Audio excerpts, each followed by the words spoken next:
Welcome back to the channel. While preparing some clips for this video, some folks across the country have been hit with some very serious weather. I hope you're doing fine.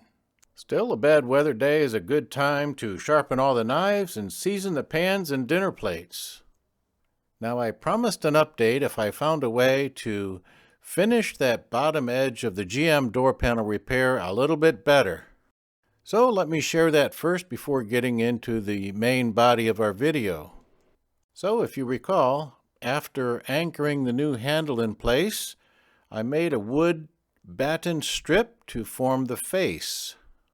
This is a new strip which is thicker, and therefore it comes up level with the plastic at the front of the door, and I've tapered the back edge so it comes level with the plastic towards the left side of the door. This is out of some plywood stock, so it only takes a couple of minutes on the table saw. Now you can see that the new strip is considerably thicker than the original that I had by about 3 millimeters. The idea here is that I'll have a wider edge to staple into. I'm going to set this new strip back away from the edge of the plastic just a little bit. This way, instead of wrapping the vinyl over the plastic and stapling it to the plastic, I will wrap the vinyl over the wood, staple to the wood, and then that vinyl will then be flush with the plastic. Then, when viewed from level, that stapled edge is up out of sight. So that's a nice way to trim this out that I'm finally happy with. The only thing left on this is to fix the top edge as we did in our previous demonstration. So now let's move on and talk about dyeing sport cloth. Now, sport cloth is a generic term used to describe typically a flat weave, usually of polyester or maybe nylon. So this would be in contrast to the soft polyester seat that would be made by cutting or splitting a pile so that it has a nap or a velvety, say, appearance or feel. I'll put a link in the description box below of a process on how some of this cut pile material could be made. Of course, there are various processes. Now back to sport cloth. One good example of a flat polyester weave is seat belt webbing material. So a seat cover that's made similarly would be rugged and would hold up to a rough and tumble lifestyle, hence the term sport cloth. So it's imperative then that as we deal with this flat polyester weave, that we adopt the mindset that we are dealing with plastic. We want to gear up for achieving adhesion to plastic. Of course, proper cleaning and prep would be step one.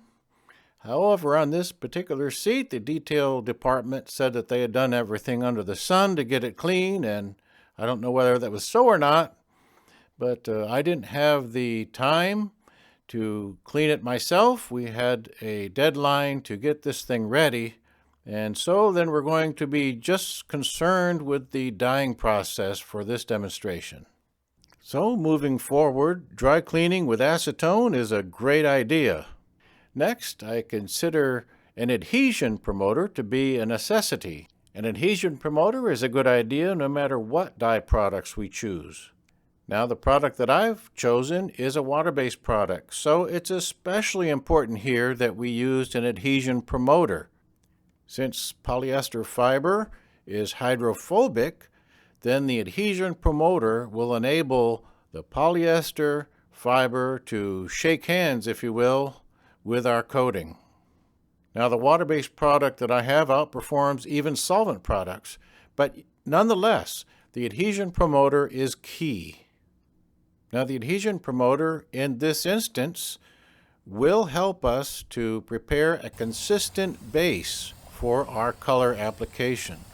No matter what distortions these stains have caused in the surface of the plastic, and by the way, I'm putting 2 light coats here. Most of it is evaporating. Nonetheless, 2 light coats leaves a consistent film for our color. So we're addressing both the adhesion and the consistency of our coating. So I'm using a water-based high metallic auto toner. at a bit higher PSI than normal. High metallics because the particles act like mirrors and they hide the stains underneath.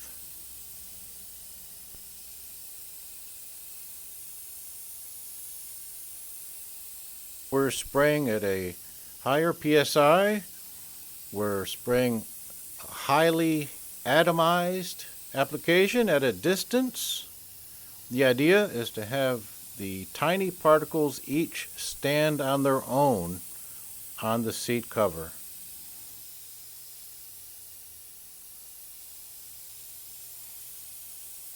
We're trying to avoid a wet coating. We're trying to avoid a continuous layer of product. It's more of a dusting or a misting, if you will.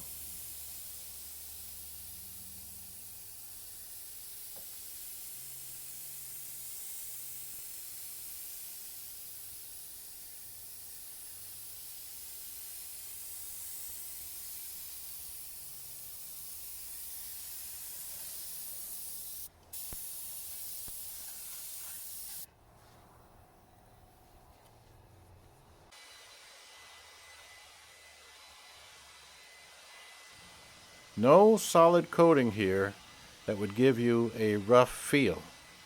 So I'll be applying 2 very light coats, so light you can barely see it come out of the gun.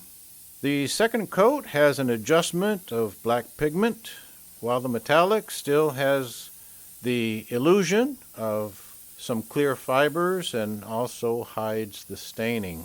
We're going to pay close attention that the second coat will leave us that uniform appearance that we're looking for.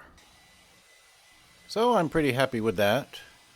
Nice thing about this approach is you haven't had to spend a lot of product. So it's one of those cases of less is best.